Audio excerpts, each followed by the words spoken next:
Hey, it's Laura from Winter Family Cooking. Today I am going to make a sourdough bread, so come join me.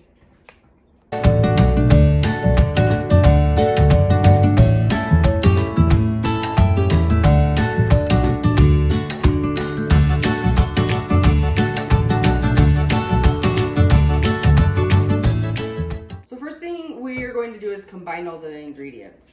The first thing that we need to do is do 1.5 teaspoons of sugar. So I've got 1.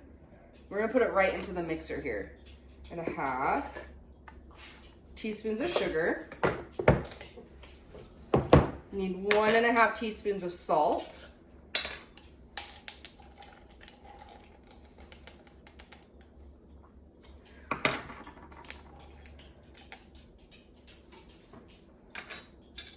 So it calls for a 1/2 cup of warm water. So I am actually going to put my 1/2 cup of warm water in a bowl with my 1.5 teaspoons of yeast.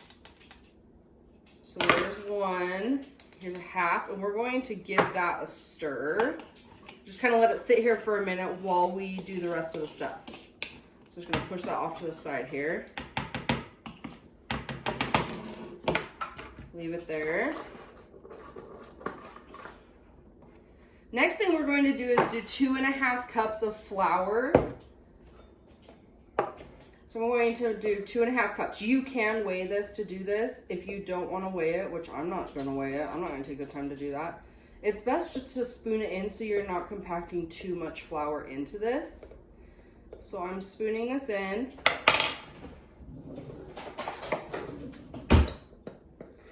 And we're going to pour it right into the bowl here.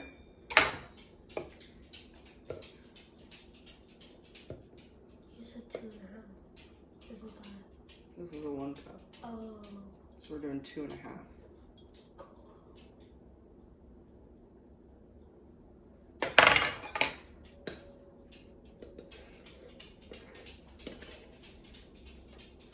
There's 2.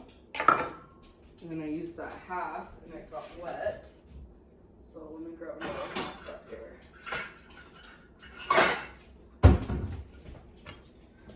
And here's my 1/2 cup.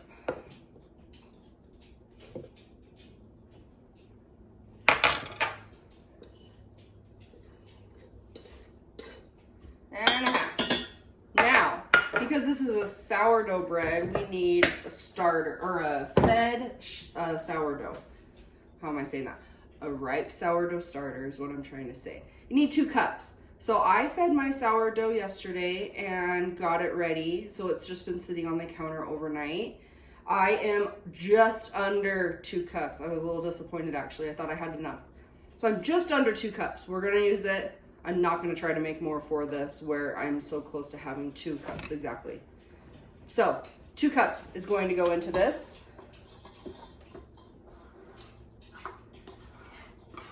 There are all kinds of things on the internet if you want to figure out how to do a sourdough starter or to make one.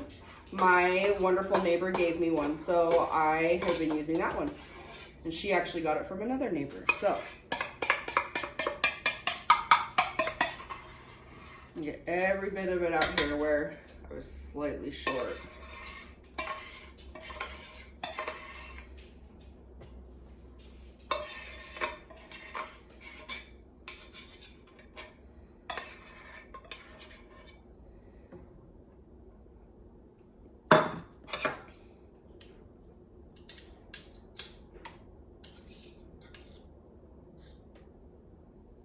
All right, good enough. Now I'm going to add that 1/2 cup with the yeast in it. It started bubbling a bit. We're gonna add this.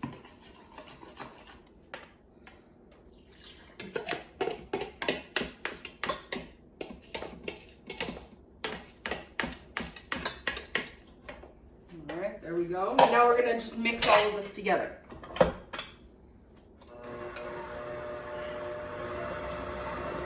Show you how this looks.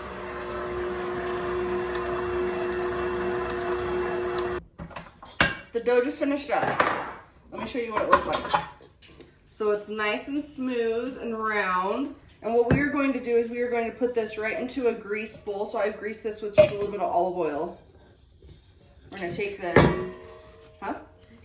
No, you're not going to try a piece. Why? It looks so good. It smells like sourdough stuff. No, don't touch it. No, No, smell it. I want a piece. Why do you want a piece? It smells so good. There's a little piece for you. Kids, let me tell you. Okay, so we are taking this and we're putting it in this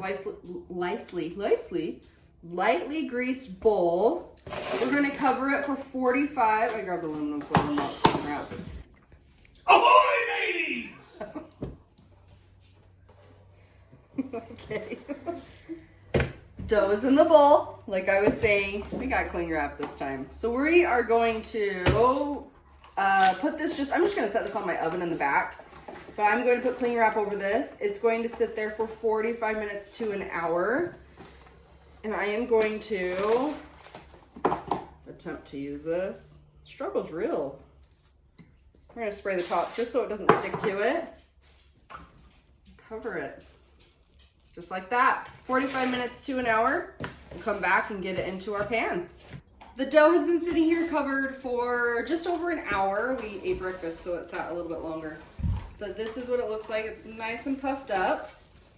And save that saran wrap. That's what it looks like. We are going to lightly grease the pan that it's going to go into. Sure, that looks great. And then also need to lightly grease the counter to work with it. So we're just gonna do that. I'm gonna pull it out here on the counter. Oh baby. We're gonna deflate it a bit here. We gotta get it into a log to then place in this. So we gotta get it to this. This is a 5x9 baking thing, pan, whatever it's called. Sheet. No, it's not a sheet. It's a baking pan. Is that what it's called? Meatloaf pan. We use it for meatloaf typically. So, all right. I think we are into. Most people around us probably use it as a fry pan. There we go. This is going to sit in here for up to 90 minutes, 45 minutes to 90. What you want is you want the dough to be raise over about an inch over the pan. So that's what our goal is. So however long that takes. Typically between 45 and 90. Our house is a little colder. It's really cold outside today, so it may take just a little bit longer. But yeah, 45 to 90 minutes. Inch is our goal. We'll go from there. Oh, and cover it. Yeah, that's... Just cover it with the... That's what I'm gonna do. I'm gonna use this over and just cover it. And hope that it just raises when it needs to. Good times. So it's been about an hour and a half. And this is what we got. The oven's preheating right now to 350 degrees and we will put it in. It will cook for 40 to 50 minutes and we will see how it looks once it's done. Here we go. Bread is done.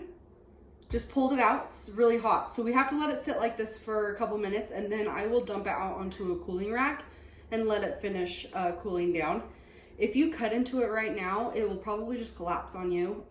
You gotta kind of give it time just to set up. So that's what we're gonna do. I'm gonna leave it here for a couple minutes, dump it on the cooling rack, and we will cut into it shortly. Okay, this is sat for a little while. We are going to cut into it.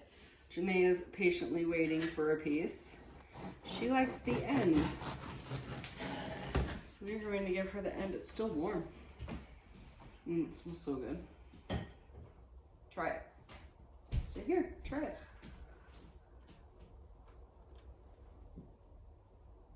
That's good. All right, so here we have it. Sourdough bread. What else am I supposed to say? I don't know. Other than, oh, that's good. Is it good? Do you like it? It is. Okay then. Sourdough bread. Go try it. Thanks for joining us today. Bye.